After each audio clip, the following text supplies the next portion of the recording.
ሰላም ጤና ይስጥልን ውድ አድማጭ ተመልካቾቻችን የፖለቲካዊ ሂስ ዝግጅታችን ነው። በዛሬ ዝግጅታችን ላይ አጫጭር መረጃዎችና አንድ ዋና ሐሳብ አለ። በሱ ጉዳይ ላይ እየተወያየን እንቆያለን። ከአፍታ ቆይታ በኋላ ስንመለስ በቀጥታ ወደ መረጃዎች የማልፍ ይሆናል። እስከዚያው ሚዲያችንን ሰብስክራይብ፣ መረጃውን ደግሞ ላይክ እና ሼር ማድረጉትን አይርሱ።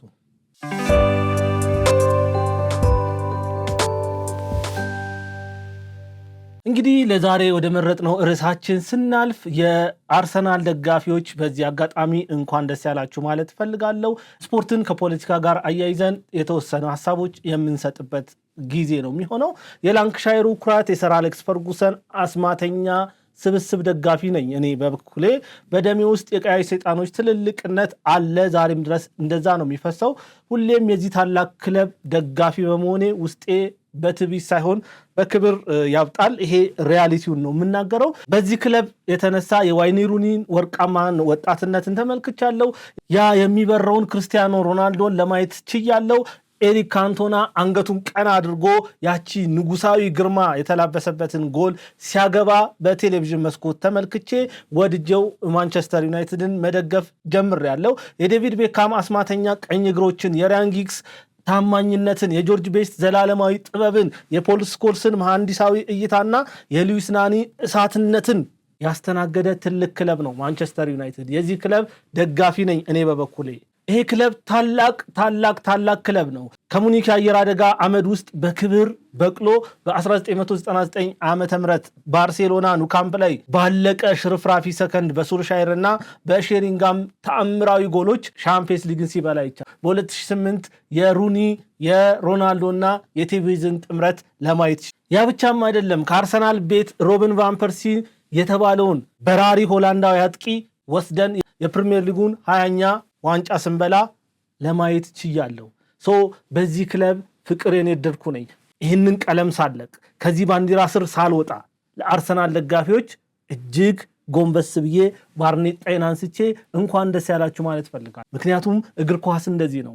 አንተ የምትወደው ቡድን ባያሸንፍም ያሸነፈን ቡድን ሰላም ብለ ጨብጠ አክብረ ነው የምትለያዩ። ስፖርት ደስ የሚለው እንደዚህ ነው። ፖለቲካ ከዚህ ይለያል። መገዳደል ነው ያለው፣ በተለይ የኢትዮጵያ ፖለቲካ ማለት ነው። ከዚህ አንጻር ዛሬ የምንነጋገርበት ነገር ይኖራል።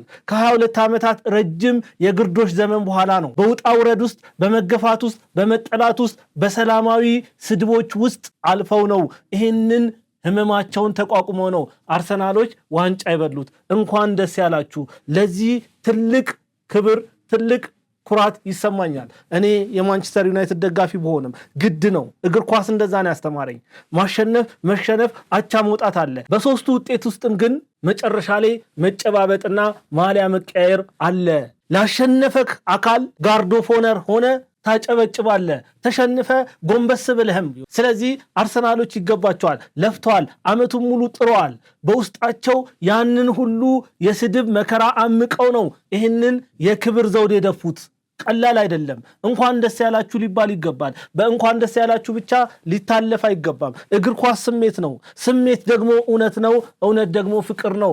አርሰናል እጅግ በጣም ውጤታማ ሆኗል። ስለዚህ ደጋፊዎቹ በዛን ያክል ቢፈነጥዙ፣ በዛን ያክል ቢደሰቱ ደስ ነው ሊለን የሚገባው። የእግር ኳስን የምናፈቅር ሰው፣ እግር ኳስን የምንረዳ ሰዎች ልክ እንደዛ ነው። እንደዛ ያልሆነው ፖለቲከኞች ናቸው። ሌላ አይነት እሳቤ ያላቸው። የመድፈኞቹ ደጋፊ በእነዚያ ሁሉ የስቃይ ዓመታት ለ8030 ሰዓታት እንቅልፍ አልባ ሌሊቶችን አሳልፈዋል። ለክለባቸው ያላቸውን ጽኑ ታማኝነት አሳይተዋል። ቢበሳጩም ቢናደዱም ከዚህ በኋላ ላይም ቢሉም በሚቀጥለው ሳምንት ግን አላስችል ብሏቸው ክለባቸውን ሄደው ሲደግፉ ቆይቷል። ሙሽርነትን አታውቁም ሲባሉ እናንተ ዘላለማችሁን ሚዜናችሁ እየተባለ ሲሳለቅባቸው ኖረዋል። ያ የስድብ ሰንሰለት በላያቸው ላይ ወርዶ ታስረው ቆይተው ነበረ።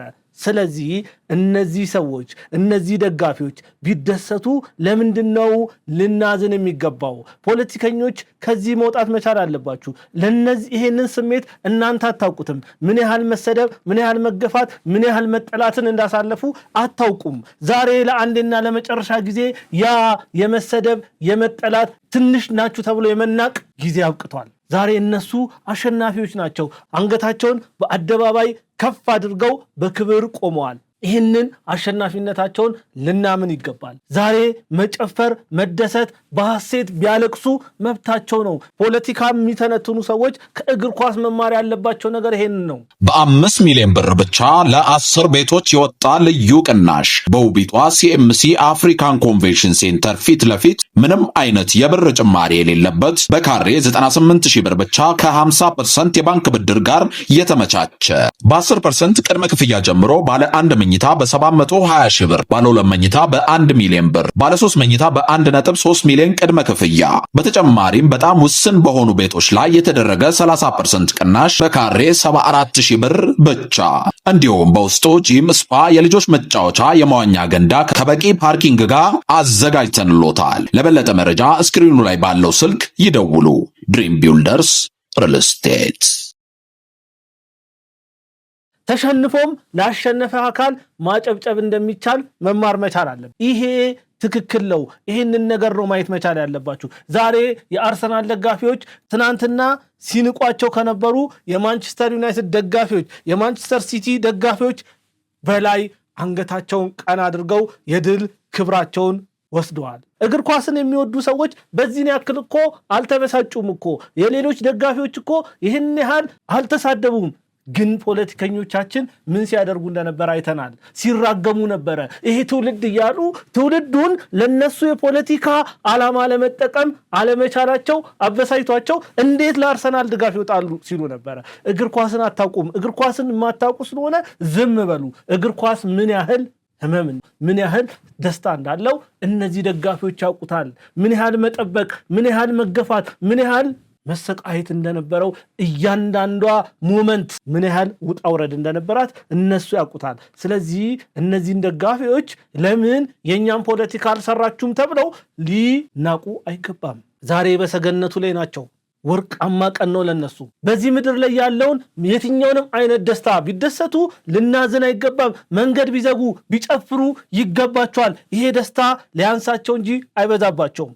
ይህንን በንጹህ እግር ኳሳዊ ፍቅር የተገነባ ደስታ ለማቆርፈድ አትሞክሩ ፖለቲከኞቻችን። ፖለቲካ ተንኮል ነው፣ መጠላለፍ ይበዛዋል። እግር ኳስ ላይ እንደዛ የለም። 90 ደቂቃ ነው የምትጠላለው። ከ90 ደቂቃ በኋላ ሰላማዊ ነህ፣ ትዋደዳለህ፣ ትጨባበጣለህ፣ ትፈቃቀራለህ፣ እርስ በርስ ሰላምታ ትለዋወጣለህ፣ ማሊያ ትቀያየራለህ፣ አብረህ ትበላለህ፣ አብረህ ትጠጣለህ። የኛ ሀገር ፖለቲካ እንደዛ አይደለም። ስለዚህ ፖለቲከኞች ከዚህ ውጡ። ወጣቱ የእናንተን እሳቤ ስላልደገፈ ልትበሳጩ አይገባም። በዚህን ያክል ደረጃ መረገም የለባቸው። እነ መሳይ መኮንን የተናገሩትን ንግግር እናያለን፣ እናስታውሳለን፣ መርሳት የለብንም። ምንድን ያሉት? በወጣቱ አዝነው ልባቸው ተሰብሮ ወንድ ካላቸው ለምን እዚህ መጥተው እነሱ መንግስትን አይቃወሙም? የነሱን ስልጣን ለማደላደል እነሱ ገንዘብ ለማግኘት እዚህ ወጣቱ መሞት አለበት? ይሄንን አይነት የአርሰናል ደጋፊዎችን ለመሳደብ ከየት የመጣ ሞራል ነው? ሀገር እየታመሰች ነው፣ ሀገር እየተራበች ነው። በአርሰናል ትጨፍራላችሁ እንዴ? ለምን ለሀገራችሁ ችግር አትበጠብጡም? ኖ አይበጠብጡም። ለምንድን ነው ለፖለቲካ ሁልጊዜ ግብአት ለማድረግ የምትሞክሩት? ወጣቱ ዘላለም ዓለሙን እየሞተ እናንተ ግን በየቀኑ እያበራችሁ ለመሄድ አትሞክሩ። እናንተ በአሜሪካን፣ በኬንያ፣ በኔዘርላንድ በተለያዩ ሀያላን ሀገራት ውስጥ በድሎት ቁጭ ብላችሁ ሀገር ለማፍረስ ሌሊትም ቀንም የምትሰሩ ሰዎች ናቸው። ጀዋር መሐመድ፣ ፋሲል የኔዓለም፣ መሳይ መኮንን፣ ሌሎችም ማለት ነው። የእናንተ ልጆች በየትኛው ቦታ ነው ያሉት? በዓለም አቀፍ ደረጃ በሚከበር ጥራት ባለው ትምህርት ቤት ውስጥ እኮ ነው እየተማሩ ያሉት። በተፈላሰሰ መኪና ውስጥ እኮ ነው ትምህርት ቤት የሚሄዱት። ዛሬ ምን ይቋጠርልህ ተብሎ ተጨንቆናቸው ነው። እና ለምንድነው ልጆቻችሁ መተው እዚህ የማይበጠብጡት? የድሃ ልጅ እየሞተ እናንተ በስልጣን ትቆያል? የለም፣ ዛሬ ሁሉም ነቅቷል። በቃ መስራት እንደሚችል ያውቃል።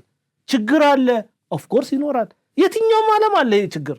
በነገራችን ላይ በሰለጠኑ ዓለሙ ላይ ችግሮች አሉ። ይህን ልንረዳ ይገባል። ታሪክን ወደ ኋላ እናስታውስ። በ1997 ዓ.ም የነበረውን ብጥብጥ እኮ እናውቃለን። እኔ በወቅቱ የ7ኛ ክፍል ተማሪ ነበርኩኝ። በላይ ዘለቀ የሚባል ትምህርት ቤት ነበር የምማረው። እንዴት እንደነበረ አውቃለሁ።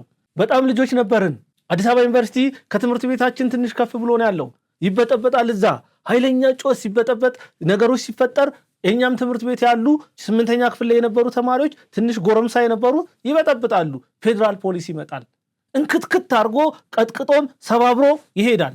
ምንም የመጣው ነገር አለበት። ያ ብቻ አይደለም። በጣም ማስታውሰው ዛሬም ድረስ ካምሮ የማይወጣው በላይ ዘለቀ ትምህርት ቤት በር ላይ በሽጉጥ ተመቶ የሞተ 8ኛ ኤ ክፍል ይማር የነበረ በረከት የሚባል ልጅ አስታውሳለሁ። እናቱ እንዴት እያበደች እንደመጣች የልጇን ሬሳ ስታይ ራሷን መቋቋም አቅቷት ወደቀች። ከዛን ቀን ጀምሮ ያቺ ሴት ዛሬም ድረስ አእምሮ አንስታ በየመንገዱ ብቻዋን እያወራች ነው። እውነቱን ነው የምናገረው፣ ሐቁን ነው የምናገረው። የኖርኩበት እውነት ነው። እናንተ ግን ምን አደረጋችሁ? በባዕድ ሀገር በተቀናጡ ሆቴሎች እየበላችሁ እየጠጣችሁ ዛሬም ድረስ እየኖራችሁ ነው። ብዙ እኔም አላቃቸው ታሪክ የሚያውቃቸው ወቅቱ የሚያውቃቸው ሌሎች የሚያውቃቸው ሞተው የቀሩ አሉ። እናንተ ያን ሁሉ ብጥብጥ ካስነሳችሁ በኋላ ምንድን ያደረጋችሁት? ከኢህአዴግ ጋር እኮ ተስማማችሁ። አዲስ አበባ ላይ እኮ አሸንፋችሁ እኮ ግቡ ስትባሉ አልገባችሁም። ያ ታሪክ ዛሬም እንዲደገም ነው የምፈልጉት? ኖ አይደገምም። በቃ ወጣቱ የዛ አይነት ሳቤ ላይ አይደለም። ብቸኛ ሰላም የምናገኝበት መንገድ ነው። ንጹህ ሜዳ ነው። ልትነጥቁን አይገባም። በቆሸሸ ፖለቲካችሁ ልትከቱት አይገባም። በቃ ወጣቱ የለውም፣ ሌላ መዝናኛ ነገር የለውም። የሚዝናናው በዚህ ነው።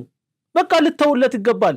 ዛሬ ጅል የለም። እናንተ በውጭ ሆናችሁ ውጡ ስትሉት የሚወጣ ግቡ ስትሉት የሚገባ የእናንተን የጥፋት እሳት የሚያቀጣጥል ወጣት የለም። ሁሉንም አውቋል። እናንተ አሁን የከሰራችሁ ናችሁ፣ ከስራችኋል። ጊዜው ተለውጧል። በትናንትና ሁኔታ ውስጥ አይደለም ያለው ወጣቱ። በፍጹም ስለ አንተ ፖለቲካ የሚቸገርበት ጊዜ ላይ አይደለም። አዎ በኢትዮጵያ ችግር አለ፣ በደንብ አለ። ሪያሊቲው ያ ነው። አዎ የኑሮ ውድነት አለ፣ በደንብ አለ። ህዝቡ እየተፈተነ ነው፣ እናውቃለን። በዛው ልክ ግን ሀገር እየተገነባች ነው፣ ሀገር እየተሰራች ነው። አሁን እየተሰራ ያለው አይነት የልማት ስራ እኮ ከዚህ በፊት የነበሩ መሪዎች ሰርተውት ቢሆን ኑሮ ዛሬ ኢትዮጵያ የምታወራው ስለ ሌላ ትልልቅ ከፍታ ነበረ፣ ስለ ኮሪደር አልነበረ የምታወራው። ይህ የዛሬ ወጣት የእናንተን ዕዳ ነው እየከፈለ ያለው። እውነታውን እንነጋገር። ትናንትና እናንተ ያወደማችሁትን ንብረት ነው ዛሬ በደሙ በዋጋ እየከፈለ እየጠገነ ያለው። ትናንትና እናንተ ያልሰራችሁትን ቤት ነው እየሰራ ያለው እየገነባ ያለው። በትውልዱ ትከሻ ላይ ተሸክሞ የመጣው ዕዳ ነው እየከፈለ ያለው ይሄኛው ትውልድ። ይሄ ወጣት እኮ እናንተ እንደጨፈራችሁት እናንተ እንደበላችሁት አይደለም እየበላ ያለው። በምን አይነት ስቃይ ውስጥ በምን አይነት መከራ ውስጥ እንዳለ የሚያውቀው ያ ወጣት ነው። ስለዚህ ወጥቶ ለምንድን ነው የሚሞትልህ? ልጆችን አምጣና መጀመሪያ ከፊት አሰለፋቸው። ከዛ በኋላ የሚሆነው እናደርጋለን። ትናንትና በ1997 ዓ.ም በተቀሰቀሰ ብጥብጥ ዛሬም ድረስ የአካል ጉዳተኛ ሆኑ። ዛሬም ድረስ አይናቸው ምን ያጡ እግራቸውን አጥተው ከችግሮቻቸው ጋር የሚኖሩ ወጣቶች አሉ። መቼ ደረሳችሁላቸው? ለነዛ ወጣቶች አስጨርሳችሁ ዝም ከማለት ሁልጊዜ እንደ ጀግንነት 97 ላይ ሆኖ ከማለት ውጪ ያደረጋችሁት ነገር ምን አለ? ዛሬም ሌላ የሞት ድግስ አትደግሱ። እጅግ አሳፋሪ ነው። እግር ኳሱን ለቀቅ አድርጉት።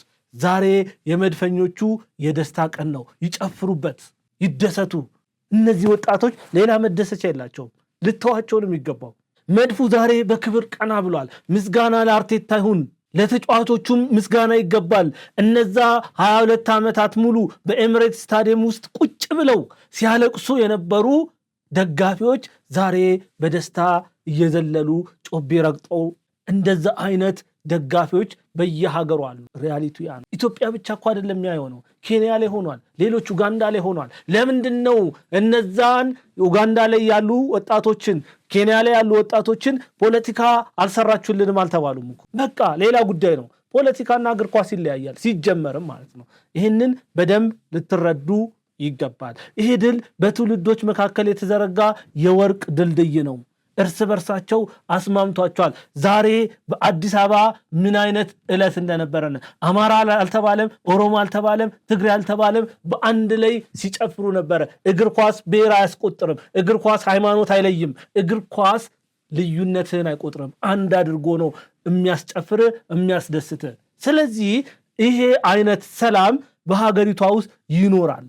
ፕሮፌሰሩ አርሰን ቬንገር ከተሰናበቱ በኋላ ቴሪ ሄነሪ የማይታመን ፍጥነት፣ የሴክስ ፋብሪጋዝን አስማተኛ ቅብብል፣ የአሌክሳንደር ሄሌቭ ማራኪ እግር ኳስ፣ ከሮቤርት ፕሬዝ ከፓትሪክ ቬራ የአንበሳ ልብና ከዴኒስ ቤርካምፕ ክላሲካል ጥበብ በኋላ ይሄ ዋንጫ ለአርሰናል ትልቅ ዋንጫ። ብዙ ዋጋ ከፍሎ ብዙ ስቃይን አይተዋል። ያንን ክብር ዛሬ በክንዳቸው መልሰውታል፣ በልፋታቸው መልሰውታል፣ በላባቸው አግኝተውታል፣ በወዛቸው አግኝተውታል። ስለዚህ ደጋፊው ቢደሰት ልናዝን አይገባም።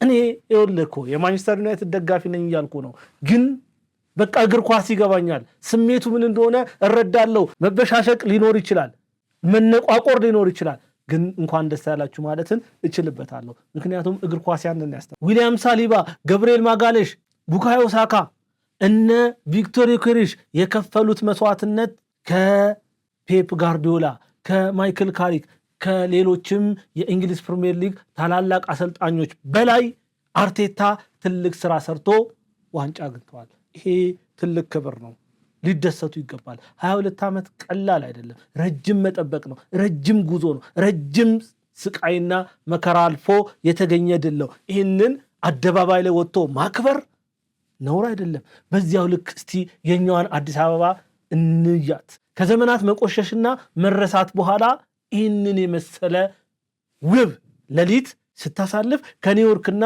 ከሲንጋፖር የበለጠ አጊጣ ነበረ አዲስ አበባ።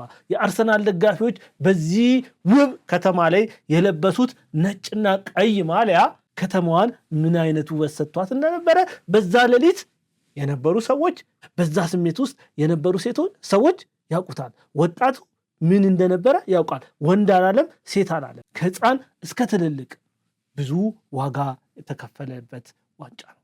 ስለዚህ በጥብጡ ይህንን አፍርሱ የሚል ፖለቲካ ለመስማት አይደለም። ጋዜጠኛ መሳይ መኮንን እጅግ በጣም አሳፋሪ ነህ። ምክንያቱም አንተ እኮ ኢትዮጵያን ለማጥፋት ከግብፅና ከታሪካዊ ጠላቶች ጋር የምታብር ፖለቲከኛ ነህ። ዩቲዩበሩ ዴላን ፔጅ ወደ ኢትዮጵያ ሲመጣ የተቃወማችሁ ሰዎች ነበሩ። የብልጽግና መንግስትን የገጽታ ግንባታ ሊሰራ ነው የመጣው ምናምን ያላችሁ ሰዎች ነበሩ። ትልቅ የታሪክ ስህተት ነው የሰራችሁት። ይሄ የገጽታ ግንባታ ከተሰራም የተሰራው ለመንግስት አይደለም። ሪያሊቲውን መቀበል መቻል አለብን። ለምንወዳት ለምናፈቅራት ልንሞትላት ለተዘጋጀችው ለዚህች ኢትዮጵያ ነው። እቺ ኢትዮጵያ ሁልጊዜም በታሪክ ሲነሳ ስሟ ከፍ ብሎ እንዲታይ ስለምትፈለግ ነው ገጽታ ግንባታ እየተሰራ ያለው። እስኪ ዙሪያችንን ተመልከቱ። በአሜሪካን፣ በእንግሊዝ አሊያም በሌሎች ታላላቅ ሀገራቶች የምናውቀው የገጽታ ግንባታ ምንድን ነው? በእነዚህ ሀገራቶች የተራቡ ሰዎች የሉም ወይ? ቤት የሌላቸው ሰዎች የሉም ወይ? በረንዳ ላይ የሚያድሩ ምስኪኖች አሉ እኮ። ሪያሊቲው ያ ነው እኮ። በአሜሪካንም በእንግሊዝም በሩሲያም በታላላቅ ሀገራቶች ሞልተዋል። ነገር ግን ጉለታቸውን በሆሊውድ ፊልሞቻቸው አያሳዩንም። ያንን በቢቢሲ ፈጽሞ አሊያም በሲኤንኤ አይነግሩንም። ምክንያቱም እነሱ የሚያሳዩት ሀገር ምን አይነት ተፈሪ እንደሆነች፣ የሰለጠነች እንደሆነች፣ በኢኮኖሚ ግዙፍ ሀገር እንደሆነች ነው የሚነግሩን። ቢኮዝ እየሰሩ ያሉት የገጽታ ግንባታ ነው። ሳይንሱም ጥበቡም እንደዛ ነው። እኛ ዛሬ አሜሪካን ሲባል የሚመጣልን ሄደና አይተናት እኮ አይደለም። እነሱ በነገሩን መሰረት ትልቅ ሀገር እንደሆነች ነው። የሆነች የምታምር የምታስፈራ ትልቅ የሆነች ነው። ይሄንን በደንብ አድርገው ጭንቅላታችን ላይ ሰርዚ እኛም ያንን መስራት ስለሚገባን ነው። ታዲያ ኢትዮጵያ የመጣው ዴላን ፔጅ የኛን ጉስቁልና፣ ችግር፣ መከራ እንዲዘግብልን ነው የጠራ ነው። ለዚህ እኮ እኛ እዚሁ ያለን ሰዎች ችግር አለ መከራ አለ ብለን መዘገብ እንችላለን። ዓለም አቀፍ ጋዜጠኛ ጠርተን ታዋቂ ሰው ጠርተን ችግራችንን አሳየልን። ምን ነው ከ77ቱ አንማርም እንዴ? በ77ቱ እኮ ዓለም አላዘነልን። ዛሬም ድረስ መጠሪያ ስም ያደረገ ኢትዮጵያ ሲባል ረሃብ የሚባል ነገር እንዲሰምር፣ ኢትዮጵያ ሲባል ረሃብ የሚለው ቃል በወጣቶቻቸው አእምሮ ውስጥ እንዲገባ አድርገው ዛሬም ያኔ አይተናል እኮ አይሾ ስፒድ በመጣ ጊዜ ምን ያህል አፍሪካውያኖች ሲያለቅሱ እንደነበረ። ምክንያቱም አፍሪካ ውስጥ እንደዚህ አይነት ነገር አለ ወይ? ኔትወርክ አለ ወይ? ምግብ አለ ወይ? እንደዚህ አይነት አስፋልት አለ ወይ? እንደዚህ አይነት ፎቅ አለ ወይ ብለው የተደነቁት የተነገራቸው ነገር ነው። ያንን ማፍረስ መቻል አለብን። ትናንትና አባቶቻችን መስራት የሚገባቸውን ታላላቅ ስራ በመስራታቸው ነው ዛሬ እኛ ዋጋ እየከፈልን። አባቶቻችን በጦርነት ተጠምደው ምንም ልማት እንዳይሰሩ ተደርገው ቆይቷል። ያ ተንኮል የሞላው የግብፅ አካሄድ ነው። ያንን ዛሬ ያለው መንግስት ነቅቷል። በዚህ እየተዋጋችው በዚህ ጋር እያለማ ነው። ይሄኛው ትውልድ ሊራብ ሊጠማ ይችላል። ዋጋ እየከፈልን እኮ ነው ሁላችንም። የሚቀጥለው ግን ልጆቻችን ግን ደስተኛ የሆነ ጥሩ የሆነች ኢትዮጵያን ይረከባሉ። ይህንን ነው ማየት ያለብን። ስለ ነገዋ ኢትዮጵያ ነው መጨነቅ ያለብን። ዓለም ላይ ቀዳሚ የስልጣኔ ማማ ሆና ልጆቻችን በኩራት ደረታቸውን ነፍተው የሚንቀሳቀሱ ሲሆኑ ማየት ነው የሚገባን። ስለዚህ እንደዛ የምናስብ ከሆነ ጫካ ግቡ፣ እዚህ ውጡ፣ እዛ ግቡ፣ ድንጋይ ወርውሩ መባል የለባቸውም። አሁንም እግር ኳስን ከፖለቲካ መለየት ተማሩ። አርሰናል ከ22 ዓመታት ጽናት በኋላ ውጤታማ መሆን እንደቻለው ሁሉ ኢትዮጵያም ከበርካታ ዓመታት ጽናት በኋላ ውጤታማ ትሆናለች። ይሄ አይቀርም። ወደ ብልጽግና እየተጓዘች ነው። ወጣቱ የሚደሰተው በእግር ኳስ ነው። እግር ኳስ ላይ መርዛችሁን ለመርጨት አትሞክሩ። የኢትዮጵያ ምክትል ጠቅላይ ሚኒስትር ተመስገን ጥሩነህ እንደተናገሩት አርሰናል፣ ማንቸስተር ዩናይትድ፣ ባርሴሎና፣ ሪያል ማድሪድ የመሳሰሉ ታላላቅ ክለቦች ወደ ሀገራችን መጥተው በዚህ ስታዲየም ውስጥ እንዲጫወቱ እንፈልጋለን አሉ። የት ሆነው? ባህር ዳር ሆነው ማለት ያደርጓል ብልጽግና። አሁን ያለው ስታዲየሞቻችን እነዚህን ክለቦች ጠርቶ ለማጫወት ብቁ እንዳልሆነ እናውቃለን።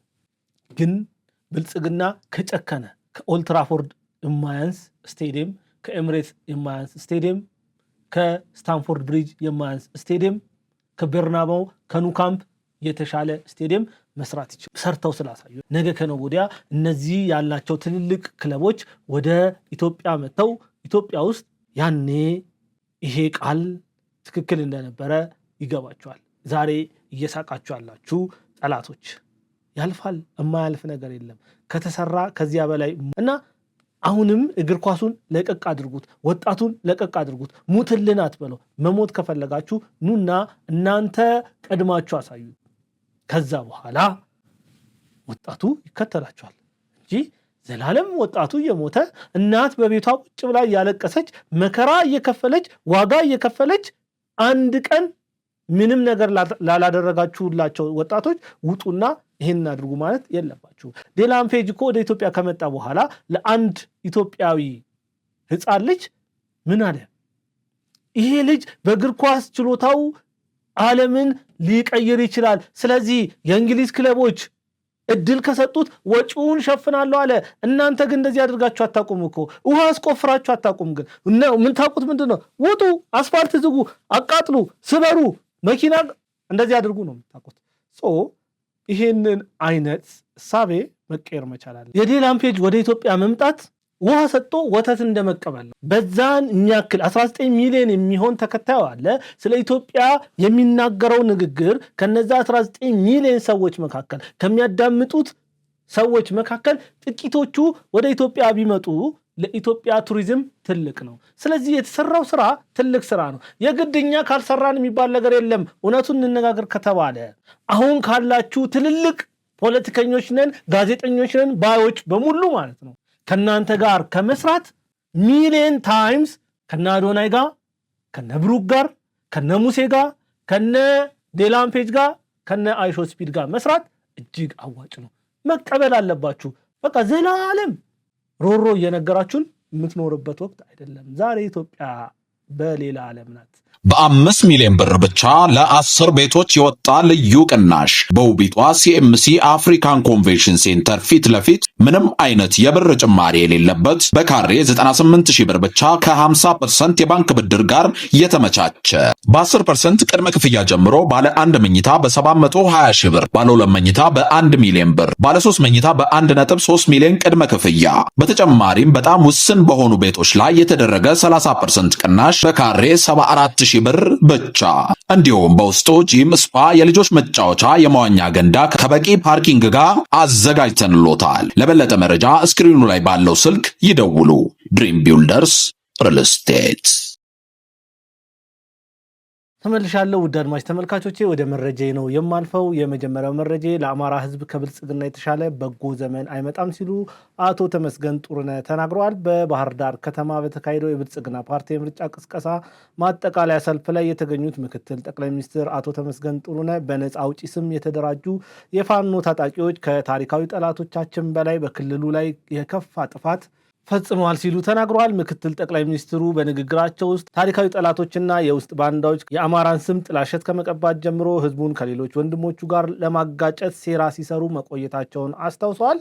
በአሁኑ ወቅት የፋኖ ታጣቂዎች በሪሞት የሚንቀሳቀሱ ሲሉ የኮነኑት አቶ ተመስገን ቡድኑ የክልሉን ህዝብ በመግደልና መሰረተ ልማት በማውደም ህወሓትን ጨምሮ ካደረሱት ጥፋት በላይ የከፋ በደል ፈጽሟል ብለዋል። የክልሉ ህዝብ የፋኖን እኩይ ስራ መረዳቱን የጠቀሱት አቶ ተመስገን ብልጽግና ስለ አማራ ህዝብ የነበረውን የተሳሳተ ትርክት ያረመና እሴቶቹን ከፍ ያደረገ ፓርቲ ነው ብለዋል። በባህር ዳር እየተገነቡ ያሉትን የአባይ ድልድይ፣ የኮሪደር ልማት፣ ዓለም አቀፍ ስታዲየምና አዲስ የአውሮፕላን ማረፊያ ተርሚናል በምሳሌነት በመጥቀስ ለአማራ ህዝብ ከብልጽግና የተሻለ በጎ ዘመን አይመጣም ሲሉ ንግግራቸውን ቋጭተዋል። ወደ ቀጣዩ መረጃም ሳልፍ እዛው በአማራ ክልል ላይ ነው የምቆየው። በአማራ ክልል ማህበረሰቡ በነቂስ ወጥቶ ያለምንም ስጋት ድምፁን መስጠት የሚችልበት ምቹ ሁኔታ መፈጠሩን የክልሉ ፖሊስ ጠቅላይ መምሪያ አስታውቋል። የመምሪያው ዋና አዛዥ ኮሚሽነር ጀነራል ዶክተር ዘላለም መንግስቴ በሰጡት መግለጫ የክልሉ የጸጥታ ኃይል ከሀገር መከላከያ ሰራዊትና ከፌዴራል የጸጥታ አካላት ጋር በመተባበር ባከናወነው ተግባር የፖለቲካ ፓርቲዎች የምረጡኝ ቅስቀሳ መርሃ ግብሮች በስኬትና በሰላም እንዲጠናቀቁ መደረጉን ገልጸዋል።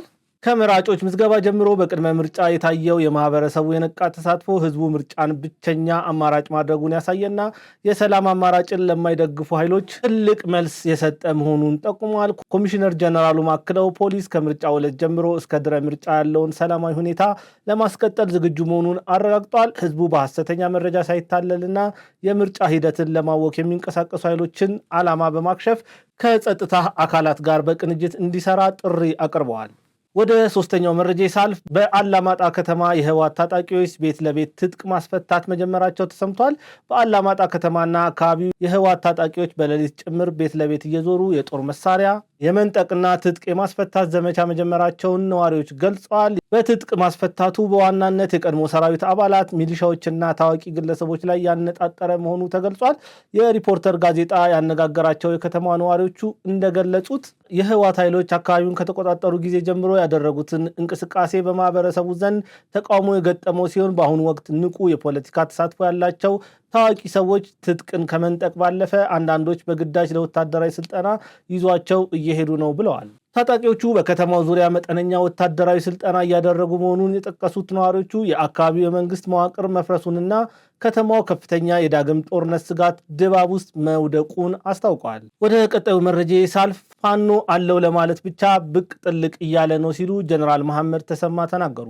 በአማራ ክልል ጎጃም ቀጠና የተሰማራው የምስራቅ እዝ ጽንፈኛ ሲል በጠራው የፋኖ ቡድን ላይ ጠንካራ ምት ማሳረፉንና በአሁኑ ወቅት ቡድኑ መዳከሙን አስታውቋል።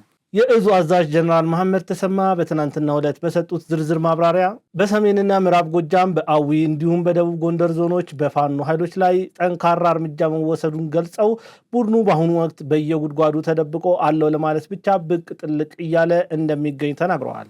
ጀነራሉ አክለውም ኃይሉ ከታሪካዊ ጠላቶች ጋር በመሆን ቢፍጨረጨርም በጸጥታ ኃይሉና በህዝቡ መስዋዕትነት ዓላማው ከሽፏል ብለዋል።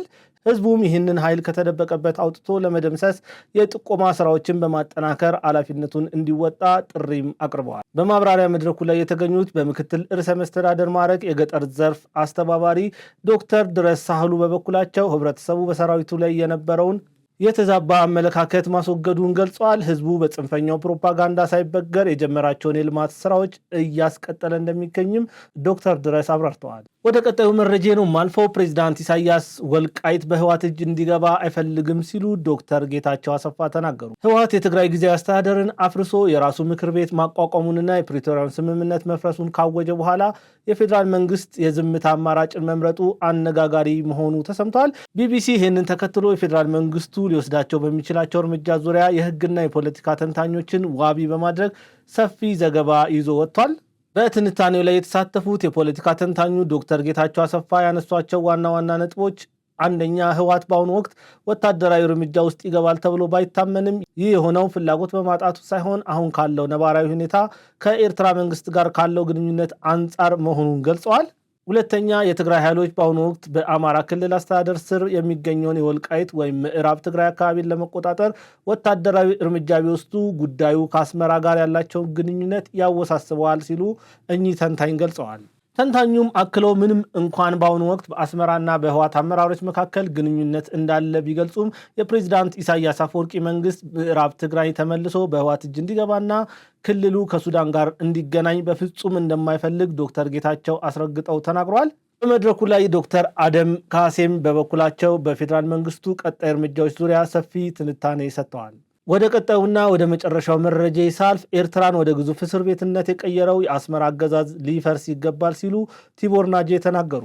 የቀድሞ የአሜሪካን የአፍሪካ ጉዳዮች ረዳት የውጭ ጉዳይ ሚኒስቴር ቲቦር ናጄ የኤርትራን 35ኛ ዓመት የነጻነት በዓል አስመልክቶ በአስመራው አገዛዝ ላይ ጠንካራ ትችት መሰንዘራቸው ተሰምቷል። አንጋፋው ዲፕሎማት በኤክስ ማህበራዊ ገጻቸው ባስተላለፉት መልእክት ታላቁ የኤርትራ ሕዝብ ላሳየው ጽናት ሊኮራ እንደሚገባ ገልጸው በሌላ በኩል ግን የዜጎችን መሰረታዊ መብት በመንፈግ አገሪቱን ወደ ግዙፍ እስር ቤትነት የቀየረው የአስመራው አገዛዝ ሊያፍር ይገባል ሲሉ ክፉኛ አውግዘዋል። በአሁኑ ወቅት በአሜሪካና በኤርትራ መካከል ያለው የሻከረ ግንኙነትን ለማሻሻል ማዕቀቦችን ለማንሳት ፍንጮች እየታዩ መሆኑን ጠቁመዋል። ፕሬዚዳንት ኢሳያስ አፈወርቂ ከአሜሪካን ጋር ለመቀራረብ በራቸውን ክፍት ቢያደርጉም እንኳን ይህ የዲፕሎማሲ ግልጽነት በኤርትራውያን ዘንድ የነጻነትና የለውጥ ፍላጎትን በመቀስቀስ የአገዛዛቸውን ውድቀት የሚያፋጥን መንገድ ጠራጊ እንደሚሆን ቲቦር ናጄ ያልተጠበቀ ስትራቴጂካዊ ፖለቲካዊ ትንቢያቸውን አጋርተዋል።